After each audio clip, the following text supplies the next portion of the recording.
If you've ever talked to any urbanist, you've probably heard of a guy called Robert Moses. Robert Moses, perhaps one of the most influential urban planners to ever exist, worked in the New York metropolitan area in the mid 20th century, and he's a huge reason why New York City looks the way it does today. If asked to share a story about Moses, your urbanist friend might say something like, "Did you know?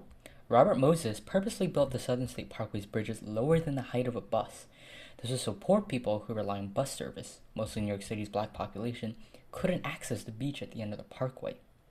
Whether Moses built the bridges low specifically to discriminate against black people isn't confirmed, but the Southern State Parkway Bridge is much lower than surrounding bridges. And why do people tell this story? Because it's just one example of the many times that the American built environment has been shown, over and over again, to discriminate against poor black communities.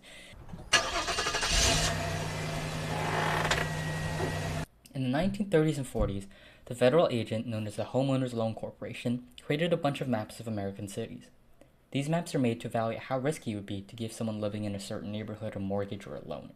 Good or green neighborhoods meant that people there could be trusted to pay off their mortgages, while bad or red neighborhoods meant the opposite. And these red neighborhoods made up of majority people of color and immigrants in a process known as redlining. Redlining led to huge disinvestment in these red neighborhoods, and is one of the most important terms to understand urban discrimination in America. Though redlining was banned in 1968 under the Fair Housing Act, its impacts are still far-reaching today. In many American cities today, many poor redline neighborhoods suffer from being food deserts, places where finding affordable, healthy groceries is difficult.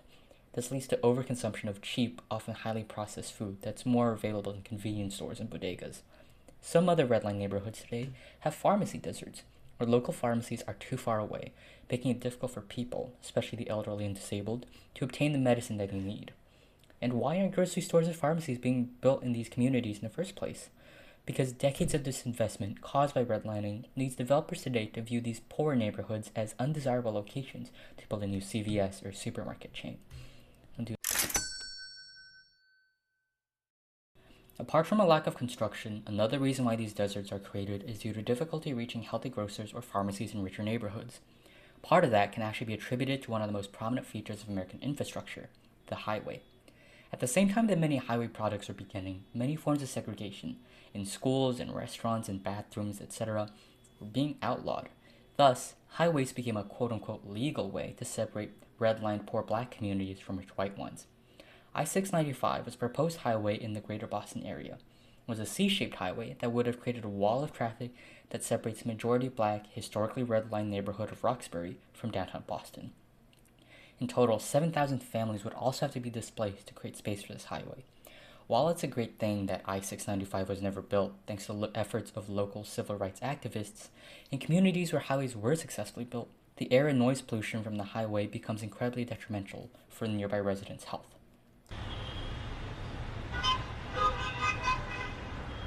Historically redlined neighborhoods also face heat problems. Cities are hotter than suburbs due to the large amount of heat-reflective windows and asphalt, a term known as the urban heat island effect. Poorer neighborhoods who have been damaged by the effects of redlining often don't have the characteristics that cool down neighborhoods. Tall buildings and trees, indoor cooling in homes, or even more publicly accessible places like libraries that come with AC. Thus, these neighborhoods can be much hotter than other ones in cities, leading, again, to adverse health effects.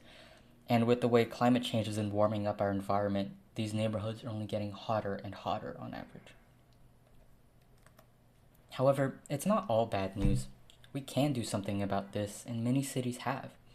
Atlanta last year opened its first city-owned grocery store to give a low-income neighborhood better access to affordable fresh produce, and New York City is looking to do the same under the new Mamdani administration. Biden's proposed American Jobs Act sought to reconnect communities cut off by the highway and reduce the pollution that was harming them. Boston's Office of Climate Resilience just finished a pilot program to build shade at bus stops in historically redlined communities, and they implement cooling stations in the summer where people can rest and relax in the shade. While we can't change our past, the next best thing we can do is to tackle them in the present, for the people of the future.